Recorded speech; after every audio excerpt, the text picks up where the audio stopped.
World War II comes the Cold War. Of course, at this point, Harry S. Truman, Franklin Roosevelt's vice president when he died, becomes president. Personality-wise, Harry Truman is decisive, blunt, loyal. He famously had a plaque on his desk in the Oval Office that said "The buck stops here," meaning that he doesn't mind taking responsibility and making tough decisions. Some of the things that revolved around Truman early on after the war is a focus back on domestic issues back home. He was a New Deal Democrat, meaning he supported Roosevelt's New Deal policies, and so he basically sought to expand them, and doing so with what he would call, or what he did call, a fair deal. Also during this time, you see demobilization, meaning a decrease in the armed forces. You don't need 12 million troops, which is the number at the end of World War II that were serving, because if you're no longer at war, you don't need that many troops. So the military shrank from 12 million to 1.5 million in a very short period of time. And that has a lot of consequences, which we might be talking about in a little bit, because all those 10.5 million people that left the military, well, they're coming back to America and they're going to need jobs. And so there's going to be potential problems. Also, after the war, after World War II, you have what will be known historically as the baby boom. The baby boom is a dramatic increase in childbirth and the number of children born after the war. Now, the baby boom usually is considered to last from 1945, which is the end of World War II, to usually around 1962, 1963, so about a 17 or 18 year period. And this is generally a group of people that will, of course, come of age in the 1960s and the 1970s and early 1980s, I guess, and they will have a dramatic impact on American society, American politics, culture, everything. But we'll talk about that later in the semester. Now, with all those people coming back and the war ending, traditionally after a war, there is a recession or depression or an economic dip. And mainly it's because after a war, there's a lot of debt. And even more important, after a war, there's a lot of unemployment because the military forces shrink. Many people are discharged from the military, and they need jobs, and oftentimes there are no jobs. But in this case, there really was not a recession or a depression. There were some economic problems, but nothing serious enough to be called a recession or a depression. And the reasons for that were, one, there's something called unemployment insurance now. Unemployment insurance. This was part of the New Deal, part of the Social Security Act, where now if you lose your job through no fault of your own, and all of these,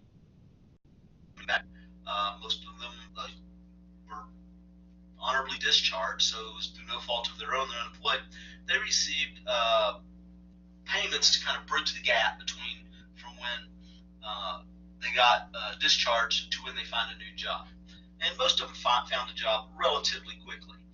But there was this unemployment insurance that gave them money, and with that money, they were able to spend it. And of course, we've talked about this in the past, that demand and consumer spending is what drives the economy, because without people having money to spend, businesses aren't going to make anything or provide any services. So with money to spend through unemployment insurance, that was part of the reason why there was no recession. Another reason was the GI Bill. The GI Bill is a piece of legislation passed by Congress that provides benefits to former service members. GI, it means government issue. So this is a bill that's supposed to benefit and help former service members after they leave the military, and it especially benefited those after World War II because it provided basically a free college education, paid for tuition fees, and it was really the first large generation of men to go to college. Prior to World War II, probably no more than 5% of the population had a college degree. After World War II, upwards of 15, 20, and near 25% had a college degree, and a lot of it had to do with the GI Bill. And of course, with these veterans getting college degrees, statistics show that if you're a child of somebody with a college degree, you're much, much more likely to get a college degree, so their children will go to college and so on. Also, the GI Bill provided low-interest loans for new homes, subsidized low-interest loans for small businesses. So even if you, as a veteran, if you didn't go to college, if you wanted to start you a small business, the government would help you do that through the GI Bill. And then if you wanted to buy a home, the government would help you do that as well. This drove the economy. This helped expand the economy. And also this helped create a middle class. Now, also a big part of the economic cycle, or why we avoided a recession, was pent-up post-war demand for consumer goods. If you remember, Americans weren't able to buy a lot of things during the war because the American economy wasn't making a lot of things. They weren't making a lot of automobiles because the manufacturing making automobiles was used to make Jeeps and other things, and every other, or a lot of the other factories and manufacturing entities were making things that went towards the war effort and not towards consumers back home. Well, now that the war's over, they're converting back to making these things that people want to buy. Also, combine that with the fact that everybody was working. World War II basically ended the Depression, and it put everybody to work, and everybody was making money, but they really didn't have anything to spend it on, so they saved it. They put it in the bank, and once the war was over, consumer goods were available, and they had money in the bank, and they had this pent-up demand for buying things and for goods. But there were some problems. Wartime price control and there was price caps on things that were in short supply during World War II. And so once the war is over, they take away those price caps and price controls, and of course that means everything goes up in price, which means inflation, which is an overall increase in the price of everything. And of course the inflation rate, meaning the percentage that the price of everything goes up, was higher than the wage inflation, or how much wages go up. And so it created this situation where a person may have gotten, say, a 2% raise from 1947 to 1948, but the cost of everything went up 6%. So therefore, they actually, even though they got a raise, they could buy less. So this led to unions and other groups demanding higher wages. There were some strikes, and of course, this perturbed sections of the economy, specifically the business owner. Also, for the most part, after World War II, from the New Deal all the way up to the 1960s, the Democrats generally controlled Congress for the majority of that time. But one period that they didn't was in this post-war period in the late 1940s, when the Republicans controlled Congress. And they were opposed to, if you remember, the Wagner Act, which protected unionization and allowed people to join unions and allowed unions to recruit within the states. Well, they didn't care. They didn't like that. And once they took power, they passed what's called the Taft-Hartley bill. The Taft-Hartley bill to undo much of the Wagner Act, make it more difficult for unions to organize and recruit, and it made it easier for states and businesses to prevent union organization.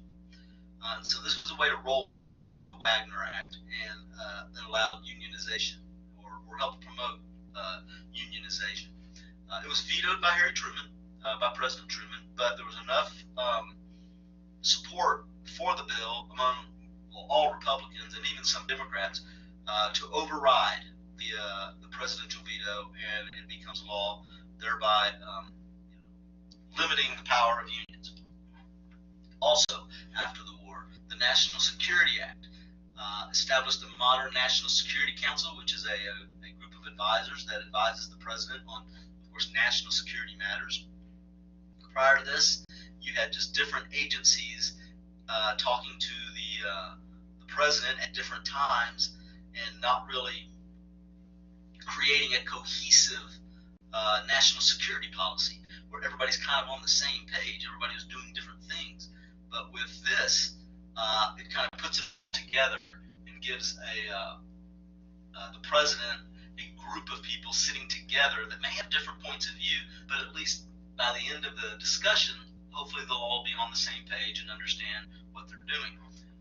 Also created out of the National Security Act is the CIA, the Central Intelligence Agency. It's a permanent intelligence agency for overseas intelligence gathering, or spying, if you will.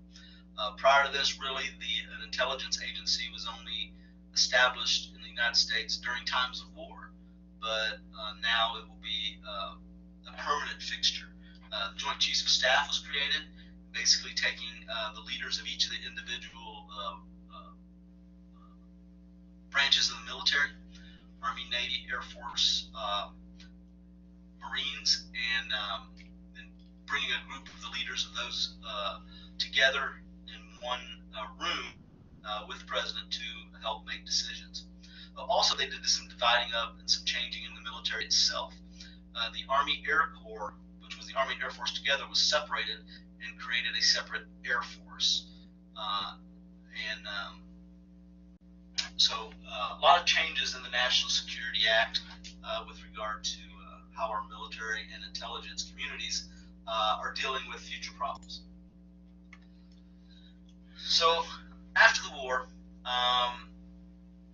is this period of what history has called the Cold War, and it was basically a competition, a war that didn't involve really direct shooting between the U.S. and the Soviet Union, or the USSR, but it was an ideological and political struggle between the two. And it was called Cold War because the U.S. and the USSR actually, and the Soviet Union, never really actually shot at each other. And that made it a Cold War and not a hot war. A hot war would be active shooting at each other. But what it did do is create what we call proxy wars. And a proxy is something that takes the place of somebody else. If you can't show up to a meeting and you send somebody in your place, that person is your proxy. And so, as we're going to see here in the future, we're going to have wars during this period, but they'll be in other nations and mainly fought with other nations' troops. But we will be, the U.S. will be supporting one side, and the Soviet Union will be supporting the other. Now, during, if you remember, after World War I, Woodrow Wilson pursued the creation of the League of Nations, this collective security among the nations of the world in order to prevent future problems. Well, the League of Nations after World War I was formed, but the United States never joined. And without the United States as a member, it kind of did not have the legitimacy that it maybe needed and the power that it needed. And that was part of the reason maybe World War II happened, because there was no collective security, no common ability to prevent the war. So to replace the ineffective League of Nations, the United Nations was created. The United Nations. The United Nations will consist of a General Assembly, which is all of the nations that joined the United Nations, over 100 nations. Now, that doesn't mean that every nation in the world joined. All of them didn't, but a large majority did. That's the General Assembly. But the real power in the United Nations rests with the Security Council. The Security Council is made up of 5 members: the United States, the Soviet Union, China, Great Britain, and France, and 10 other countries from the General Assembly that serve 2-year terms. So every 2 years you have new other members of the Security Council. And it's the Security Council that really is where any major action is approved. The General Assembly can vote on and suggest everything they want, but the Security Council must approve any major action. And the unique thing about this, and one of the problems that created with the Security Council, is that each of the 5 members individually has a veto power over the actions of the Security Council. So if 4 of them want to do something and China doesn't want the Security Council or the United Nations to do it, China can veto, and that's that. Now, there are times when there are no members during or protests where certain members of the Security Council will not be there and won't have representation, and sometimes they would take action that might be opposed to somebody that had left out of protest. Now, differences with the Soviets.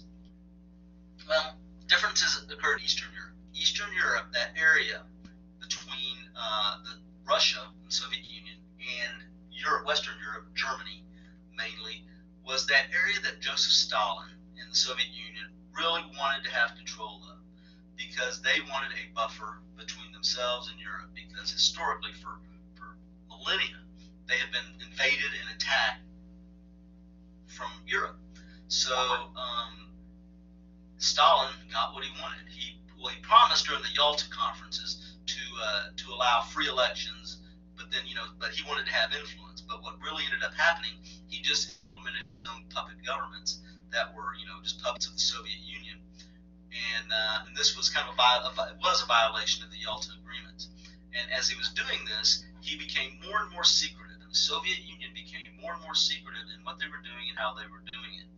And because of this, in some correspondence between Winston Churchill and Harry S. Truman,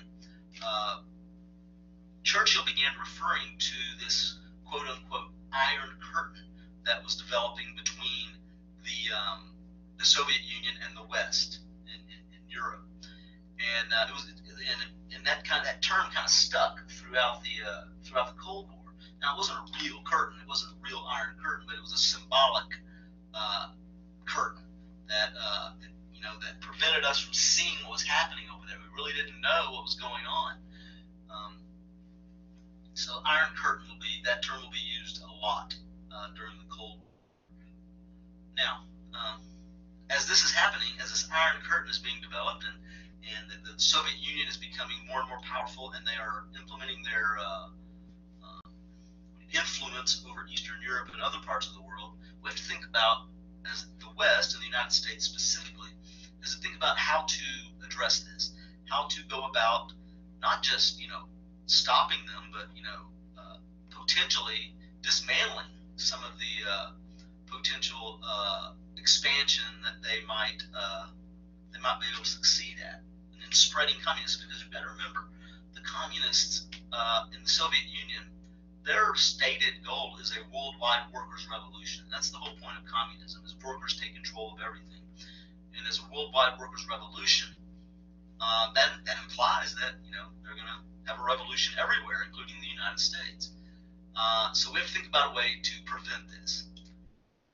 And there was a lot of ideas bandied around, but there was one guy named George Kennan, who I believe he was a Soviet ambassador, an ambassador to Russia, in the past, and he had studied Russia and Russian history, and he kind of understood the Russian mind.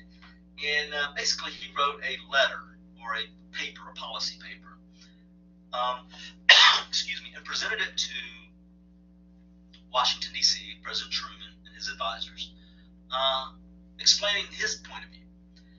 And basically, he wrote about how the Soviets are paranoid. They always think everybody's out to get them. They think they're going to be attacked at all times. And so because of this, including with these ideological conflicts with the West, you're not going to change their mind, because they think if you do tell them anything, that you're lying, and that they don't trust anybody else except their own is under suspicion.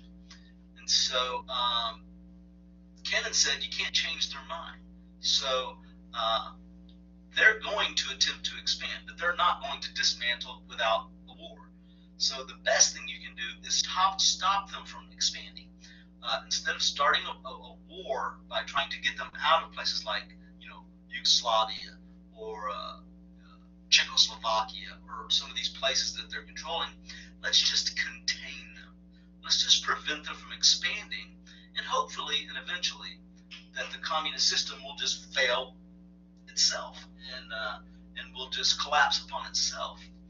And so the idea of containment, it will become the policy of the United States throughout the Cold War. And of course, this policy of containment will lead to proxy wars and other things, which we'll talk about in a little bit. So, to let the world know, and also to let Congress know about this policy of containment, President Truman gave a speech to the House of Representatives and the Senate. And in this, he put forth what will be known as the Truman Doctrine. The Truman Doctrine. Basically, the Truman Doctrine says this: the United States, and all of its resources, will support free people resisting outside influence. And he didn't come out and say the Soviet Union, but this is what he meant: that there are countries out there that are not communist. That's what he considers free countries. And if, either internally or externally, there is a threat of communism or a communist takeover, the United States will do whatever it takes to support those resisting that. And that mainly includes money and weapons, but it could potentially include troops. So basically, he's throwing the gauntlet down to Soviet Union, saying, every place you try to spread communism, we're going to do everything we can to stop you. And early on, Greece and Turkey both came under pressure from communism and a communist revolution. And the U.S., true to their word, sent support to help resist the revolutions. Now, so that's the Truman Doctrine, puts forth the containment policy. With regard to communism, there was another concern, specifically in Western Europe. Now, you got to remember, Western Europe was where most, besides Japan and the Pacific Ocean, Western Europe was where most of the war was fought. And of course, Eastern Europe, where the Russians were fighting, and the Soviets. But Western Europe was devastated. Their economies were devastated. Their industrial capacity was devastated. So basically, all the major parts of their countries were devastated and were out of commission. They weren't able to function properly. And this meant that many, many people, especially former veterans and people coming back that were fighting for Europe, for Great Britain or France or whoever, were suffering. Oftentimes they were homeless. They didn't have jobs. They maybe couldn't feed their families. And all under this problem of not having any jobs and industrialization, because all the things were basically destroyed and bombed out of existence during World War II. And the fear of the United States, as they talked about this, was that they understood that somebody that's desperate, that maybe for the last couple of years hasn't been able to find a job and has been suffering immense poverty, they might begin looking for alternatives to whatever system is causing their suffering, or what they perceive as causing their suffering. And under the capitalist system in Western Europe, jobs were scarce. The industrial capacity was non-existent, really. And the fear was that large numbers of Europeans, in order to alleviate their suffering, might turn to communism, might look at communism and say, this is a better system, at least it's going to feed me, and at least it's going to put a roof over my head. I might not be able to prosper, I may not be able to become rich, and I may not be able to start my own business and whatever, but I will be able to feed my family and I will have shelter. Because that's kind of what communism is. It's a system where everybody is much more egalitarian, everybody's equal. There's no super rich, but there's no poor, and resources of the economy are controlled by the government and redistributed equally. Basically, that's how communism works. And so the fear was that might be appealing to many of these people, and because even before the war, there was communist communist pressure. There was a lot of communist sympathy in Europe and even in the United States. But the fear was that it would grow exponentially. It would grow quickly unless the economies of Europe were fixed. Unless the economies of Europe were up and running in very short order. And so the United States came up with a plan led by Secretary of State George Marshall. And the plan was that the U.S., because it has its industrial capacity, it has a thriving economy, and it has the ability to not only spend money, that the U.S. would offer financial aid or monetary help through grants or loans to every single European country. And that includes those under Soviet control, in order to help them rebuild their economies. Now, it was an optional thing. The countries could do it, but there were some certain qualifications that you had to do and follow in order to get the money. And one of them was to have Western currency implemented into your countries. That money, and most countries want their own currency to be the primary currency. So what ended up happening is that the Western European countries, the ones that were initially allies, including Germany that was defeated, and Italy, took the U.S. offer of aid. The Soviet-controlled countries did not. And as we're going to see throughout the rest of this semester, and if you know anything about modern world history, those two sections of Europe, Eastern Europe and Western Europe, developed very differently. Western Europe, with the aid of the United States, became very prosperous, very advanced technologically, very progressive, whereas Eastern Europe, maintained a backwards economy, did not advance technologically and intellectually like the West did. And so it was basically the beginning of that difference begins with one side of the Iron Curtain taking the money, taking the aid, which would be the Western part of Europe, and then the other side of the Iron Curtain, the Soviet-controlled side, not taking it. But the Marshall Plan did work in stopping or preventing communist expansion into Western Europe. Now, let me show you real quick a map. This map here, it looks like it shows U.S. aid per country. I'm hoping you can see this. U.S. aid per country in millions of dollars by the United States. It looks like that little short stack up there in the top right-hand corner, $200 million. It'd be, looks like maybe 10 lines at $20 million apiece.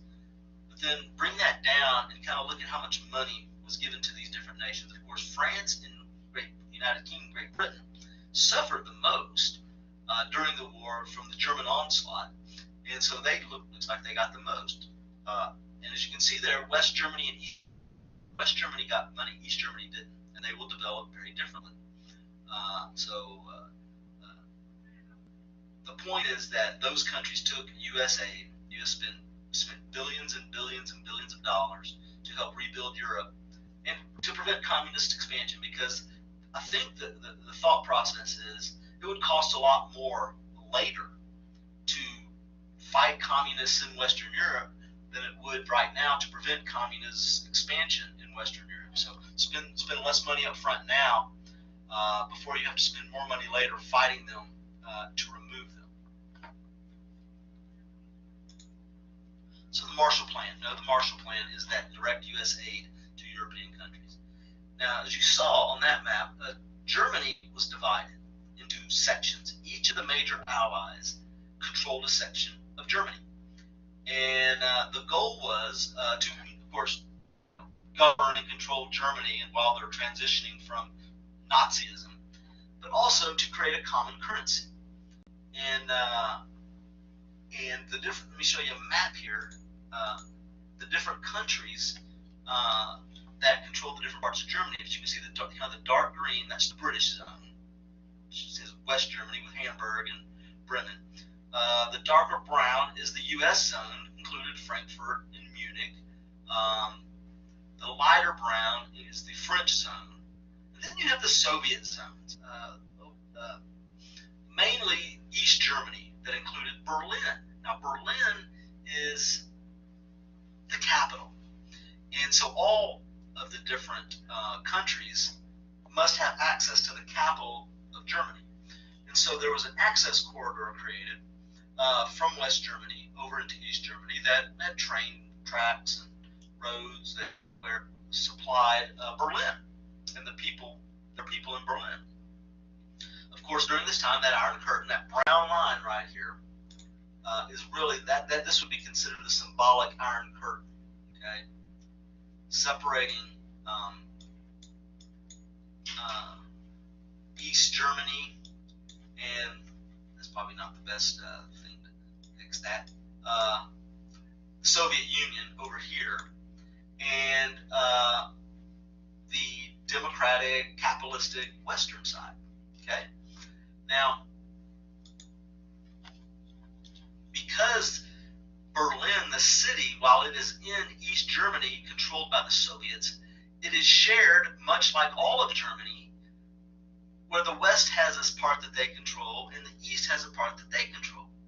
And it's basically East and West. West Berlin is an area where American, British, and French people live and help, run the German government. And the eastern part, the Soviets control. What they wanted to do was implement a Western currency, not just in the western part of Germany, but also in Berlin. Well, the Soviets resisted this. They didn't want to have a Western currency, or Western money, it was called the Deutschmark, I believe, implement, because they wanted their currency. That's how you maintain, oftentimes, control over societies and economies, is controlling, the monetary supply and the type of money that exists in a country. And so they refused to allow this. And in protest, as the West tried to do this, they blockaded Berlin. Okay, and it was the Berlin Blockade, where they cut off access of the West to Berlin. This is the access corridor, and basically, probably at the border, the Soviets cut off access and did not allow the West to bring in anything, including money, to their people in West Berlin. So to get around this, the West, especially the Americans, began airlifting supplies across this access corridor and across East Germany, and airdropping or landing planes and then or just dropping them out of the air, supplies for over an entire year. Everything that the West Berlin received as far as food, supplies, clothing, you name it, came via airplane across East Germany. Okay, so just right here, so they would just fly over. Instead of using the land corridor, they would just fly it over. Let's go back. Now, this blockade, in order to prevent that common currency from coming into Berlin, is considered the first Cold War crisis. It's the first real, I guess you would call it, real conflict between the West and the Soviet Union. And by the West, we kind of mean the United States. But the airlifting of supplies worked. I believe there was over 200,000 plane flights in less than a year, or in about a year.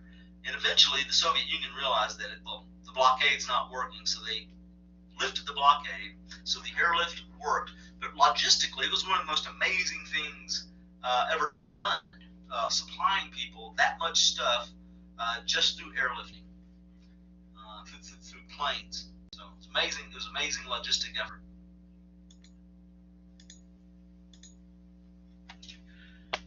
Now, the war's been over. Truman's been president. Of course, if you remember, he became president when Roosevelt died in 1945.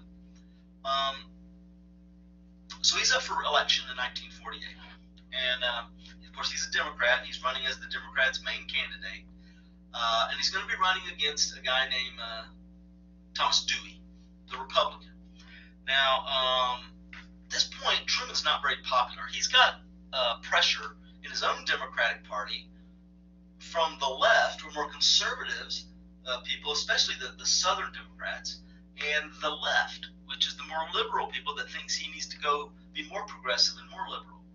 Now, in the South,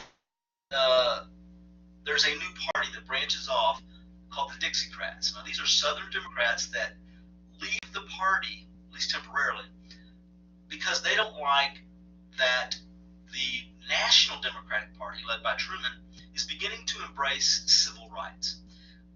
They're beginning to embrace civil rights. Truman, by executive order, desegregates parts of the military, and of course the South doesn't like that. So they are going to separate and run their own candidate. His name is Strom Thurmond. And he'll run as a presidential candidate of the Dixiecrats. I think there's the American Party might be what it would call, but Dixie being South, Crats, Democrats. So Southern Democrats. So you have one branch of the Democratic Party breaking off. Then Henry Wallace is a member of the Democratic Party, but he believes that Truman isn't doing enough to expand the New Deal. Things should be more progressive. So he branches off and runs an independent candidacy or a candidacy under the Progressive Party. So basically, the Democratic Party of Truman is broken up into three pieces, running against a single Republican. In the political world of divide and conquer, you would think that the Republicans should win. And everybody thought the Republicans should win, thought Dewey should win. And for all intents and purposes, Dewey should have won. But Dewey did, I guess he took it for granted that he would win, because most analysts at the time argued that he ran a kind of a lethargic campaign, didn't put all the effort he should have into it. And in a very, very close election, Truman is reelected. And of course, famously, I don't have a picture. I wish I did. Maybe I'll put it in there next time. There's a famous picture of Truman on, holding up a newspaper on the morning of the after the election, saying Dewey defeats Truman, when in reality that's how close it was. The newspapers were reporting that he won, but in reality Truman won, became president, and will be president for 4 more years. And he's got some issues he's got to deal with. First, a revolution in China.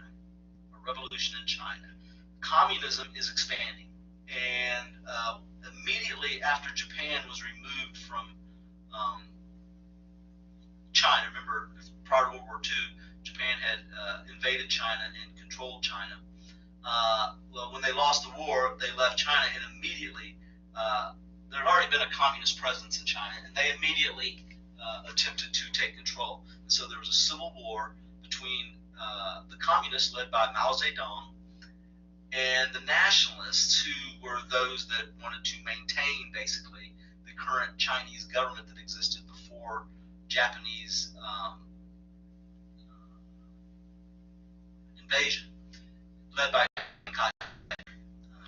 eventually the communists would defeat the nationalists, and the nationalist leaders and many of the supporters of the nationalists would flee out of China to an island off the coast of China called Formosa. Now, this island would later be renamed Taiwan. And to this day, China, it's an independent nation, but China still claims it as its own. And there's been tensions for decades over Taiwan and who is the true owner of Taiwan. At the same time this is happening, the Soviets are testing their own atomic bomb. The Soviets knew we had one. Of course, we used it on Japan twice. And they had, during World War II, they had the knowledge that we were working on it, but they didn't have enough information to make their own. But after the war, they were able to access the technology and the information to create their own atomic bomb and test it. It made the United States kind of rethink their policy, rethink their how they were going to do things. It's one thing if you're the only country in the world with atomic bombs. It's another thing if you have atomic bombs and your mortal enemy also has atomic bombs. And what's going to do, it's going to balance out the power in the world, which over the long term, and looking at it from a historical perspective, may have been a good thing, but we'll talk about that more a little bit later. Now, the first proxy war, meaning a war between the U.S. capitalistic Western countries or part of the world and the Soviet communist part of the world, will occur in Korea. Because Japan, once again, like they controlled and occupied China, they also occupied Korea prior to the war and during the war. And once they were defeated, once again, they left Korea. And so, in order to appease both the United States and Russia and the Soviet Union, who fought in the war, they thought temporarily they would divide Korea. And they would give the Soviet Union control or access to North Korea. And the U.S. and the West would control South Korea. And the division would be at the 38th parallel. And I'll show you a map here in just a minute. But then, and everything was going to be okay. But then in 1950, in June, North Korea invades South Korea.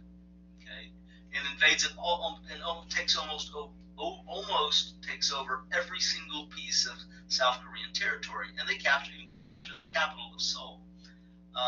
So Truman orders military action. But first, let's show you a map here. Hopefully, you can see this.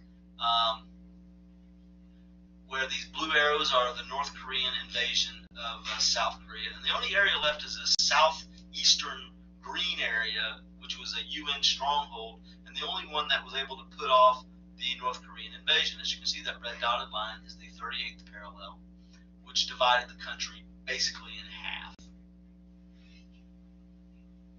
And if you look at the top, you got the Yalu River, which is the border between North Korea and China, and that's going to play an important part here in just a second. So Truman orders military action. Now, the U.S. didn't do it, but with the new United Nations, the Security Council and the General Assembly all supported a UN, what they would call at that time a police action, not a declaration of war, but a police action to remove North Korea from South Korea. And it will be led by a man named General Douglas MacArthur, who was a very highly decorated American general who acquitted himself very well in World War II and was very popular, very controversial, but very popular amongst a lot of people. And so he's put in charge of this action. Early on, he's having trouble dislodging North Korea from South Korea, but eventually he's able to push them back up into North Korea and basically pushes them almost all the way back up to the Yalu River, where the Chinese border is. Now, China doesn't like this. They see this as a threat, and so with that, with this rapid advance of the UN South Korean American forces up to the Chinese border, Chinese attacks. They invade North Korea, not necessarily probably to start a war, but just to let the United Nations and the Americans know that don't come any closer. Now, let me show you a map here of that. Okay, here is the I guess counteroffensive by the United States UN. The blue lines, they attacked from Busan by water, that little loopy blue line, to Incheon, and then from there unload troops and move up into North Korea, and then by land as well. UN forces move northward, but eventually they push them all the way back up into North Korea and almost to the Yalu River, where, as you can see, that downward line here, where where's it? Right here, where Chinese invade into North Korea to kind of stop the aggression of the United States. And so when Truman sees this, that worries him, because he knows China is now a communist country, and potentially because they're communist and the Soviet Union is communist, and the Soviet Union now has atomic weapons. Well, the fear is that maybe China will get atomic weapons from the Soviet Union if we go to war with them. So Truman wants to negotiate a peace treaty. He wants to end this quickly. So he begins negotiating with China over this Korean problem. And of course, he's the commander-in-chief, so the rest of the military must follow the commander-in-chief. And so by negotiating with China, that implies, and the generals, all the generals in the military were probably told, let's don't take any aggressive actions towards China while we're negotiating. Because, that's show of good faith. We won't attack you while we're negotiating. Well, MacArthur was always his own man and always believed that he knew best, and oftentimes didn't care one whit about anybody else, including who the president was or what the president wanted. But as China still had forces in North Korea, basically MacArthur threatens China if they don't leave North Korea. And not only does he threaten them, he threatens to drop atomic bombs on China, all while Truman is trying to negotiate peace. Well, this completely violates the hierarchy of our constitutional hierarchy of the commander-in-chief being over the military and following rules and following orders. So what happens is that Truman fires Douglas MacArthur, removes him from command. He has to come back and face a congressional committee asking him why he did what he did, and so it was a big mess. And of course, back in the United States, there were two factions of people: those that supported MacArthur and said, "Yeah, he's a tough guy. That's what we need. Truman's too soft on China." And then there were those that supported Truman and his policies, but also those that said, "Well, wait a minute. You must have a hierarchy. You must have a chain of command. You just can't have generals going off doing anything that they want to." But in order to maintain that hierarchy and that chain of command, that is why Truman fired MacArthur. But eventually, Truman negotiated with China, and then also began negotiating with the Soviet Union to end the conflict in Korea, because that it's called the Korean War, lasted for about 2 to 3 years. And for those of you that are of a certain age, and some of you know because there's so many television shows that show old TV shows, but one of the great TV shows of all time was called MASH, and took place in a mobile army hospital in Korea during the Korean War. If you haven't had a chance to see it, if you get a chance to watch the reruns, it's a good show. But eventually a ceasefire was implemented, meaning all fighting stopped in June of '51, and an eventual truce was signed in 1953 by then President Eisenhower, who became president in '52. Interestingly enough, North Korea and South Korea still exist, and the 38th parallel is basically still the dividing line. And much like Europe, when I spoke about Europe and how Eastern Europe and Western Europe developed very differently because of the Iron Curtain, well, a microcosm of that is Korea, because North Korea and South Korea very, very differently. They are two absolutely different nations right now, because over time, because North Korea was communist, Soviet influenced, just like Eastern Europe, they did not advance technologically, socially, politically, economically like South Korea did. And so even to this day, you have Kim Jong-un in power in North Korea, with a kind of a backwards, poverty-ridden society. And you have a very prosperous, very technologically advanced and economically viable South Korea. And while this is all going on, first of all, with the rise of the Soviet Union, with communism taking over China, with the Soviets having the atomic bomb, and with the Korean War, all of this rolled in together creates an innate, almost hysterical fear of communism in the United States. And this period that lasts from the late 40s into the 50s and really even to the 60s will be called the Red Scare. The Red Scare. And it is just an amazing time where people just didn't trust each other. They accused each other of being communists. We'll talk more about that next unit, about how it kind of pushed people to conform to certain norms that maybe they didn't want to, but in order to avoid being accused of being a communist, you had to act a certain way. Congress, being concerned with this and the different aspects of American society that maybe were coming under the influence of communism, created the House Committee on Un-American Activities, or the House Un-American Activities Committee, which is short called HUAC. And basically, they were investigating communist infiltration in all aspects of American society. But one of their main focuses was Hollywood. One of their main focuses was Hollywood and the movie makers in Hollywood, because they saw it was a very early time of paranoia, and they saw communist influence everywhere. And of course, culturally, movies have a great impact on how people view our society. They're like a window to our society. And so the HUAC committee would oftentimes see a movie that might be, maybe just a simple story about a worker who's trying to get ahead, and he's, trying to overcome, low wages, and, his boss is mean, and the movie portrays him being held down. Well, that's just maybe just a basic story of a worker versus, his boss. But the HUAC committee saw a secret underlying pro-Soviet message.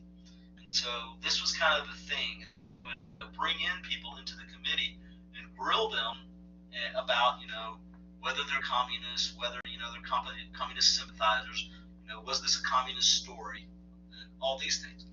And some would say, and all of them were asked, and famously the question is, are you or have you ever been a communist or a member of the Communist Party? Well, some, they've admitted it, because in America you could be, even if during this time, the First Amendment allows you to be a member of any party you want, so you could be communist.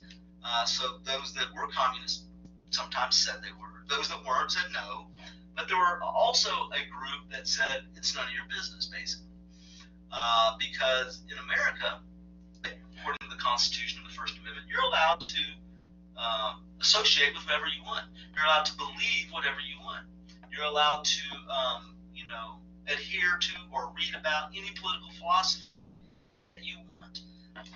And so they felt it was a violation of their First Amendment rights to be grilled on this. And those that admitted to be communist and those that refused to answer, basically, from Hollywood, directors and producers and even actors, were blackballed. The government put pressure on the Hollywood studios not to hire them. And so many of these people lost their careers, lost their jobs, lost their houses, basically because they refused to, either they were had gone to communist meetings, were members of the Communist Party, or refused to answer the question.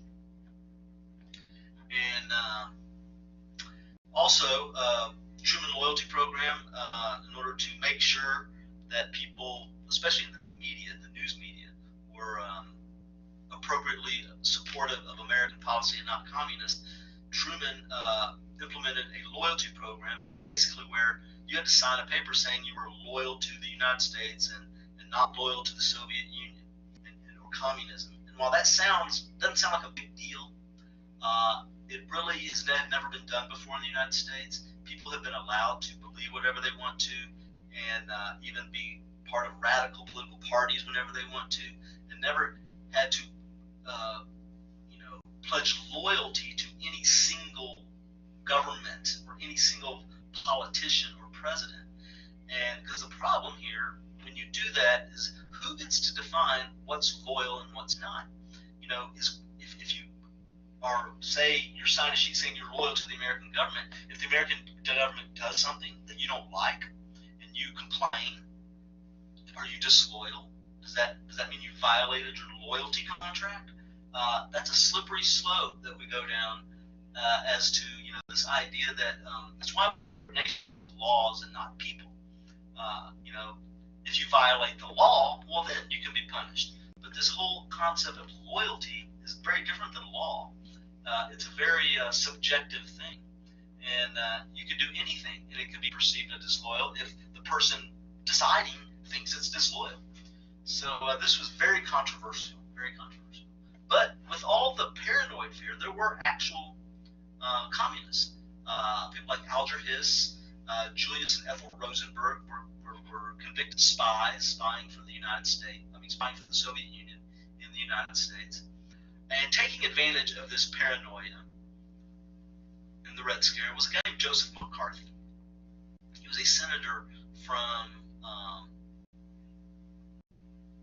Wisconsin, and he basically took this and ran with it. And he was a what you might call a demagogue, where he would accuse people without showing any evidence of being communists. He would make these broad, bold statements without any evidence, or wouldn't show any evidence. Or he might stand up in front of the Senate and say, "I have in this closed envelope proof the names of 250 people in the State Department that are communist sympathizers." And then somebody would ask, "Well, let's see it." "No, it's secret. But we have evidence. Well, show us the evidence." "No, that's secret. I can't show you the evidence." So he would accuse people without any evidence. And back then, because of the tension and the paranoia, if you accuse somebody, basically they're blackballed. No company wants to keep somebody that is a communist, or at least is accused of being a communist. So many people lost their jobs, they lost their careers, they lost their homes, simply because McCarthy and those that supported him accused them without any evidence, without a trial, without anything. And so I encourage you. There's a great movie. I don't know if it's on Netflix or Hulu. It's probably somewhere, but there's a great movie about Joseph McCarthy and the battle he had with a guy named drawing a blank. Edward R. Murrow. Edward R. Murrow was a famous television news host, and they battled over this idea of what McCarthy was doing in this Red Scare. And the movie is called Good Night and Good Luck. Good Night and Good Luck, and it stars people like Robert Downey Jr. and George Clooney and some other people. But I encourage you to watch it if you get a chance, if you haven't already seen it. But it's a great portrayal of this time period. Also during this time, the McCarran Internal Security Act basically was a law passed to really purge the United States of communists, deport people that they suspected of being communists. And the problem with this law is that for the most part, you didn't have to have committed a crime. But just because you were perceived as or suspected of being a communist sympathizer, you could be deported or even arrested. Truman vetoed it once again, but it was overridden. And that will end this unit. We'll pick up on this next time.